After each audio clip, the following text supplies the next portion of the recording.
How to scan face for Bitmoji on Snapchat. Hello and welcome back to official help desk. In today's video, I'm going to show you how you can scan your face for Bitmoji on Snapchat. So without any further ado, let us jump right into the process. Head over to your Snapchat app. Then here tap onto your Bitmoji icon on your top left.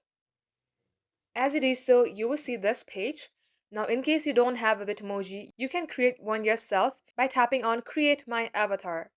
As you do so, tap on Edit Avatar. Now here, simply tap onto the skin tone that you would like or that you have. Here, you can edit your hair, your eye color, your eyebrows, and your eyelash. Once you're satisfied, just tap on to Save on your top right. If you would like to pick an outfit, just tap on Yes. Once you're all done, tap on Save icon on your top right again.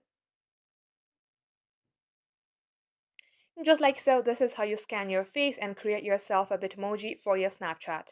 So that is all for today's tutorial. If you would like to see more videos on this topic, then do comment down below and we will get back to you soon with more tutorials like this. In the meantime, what you can do is like this video and subscribe to our channel. Also, don't forget to hit the notification bell to never miss an update from us. Lastly, thank you very much for watching the video till the very end. We will catch you up in our next upload.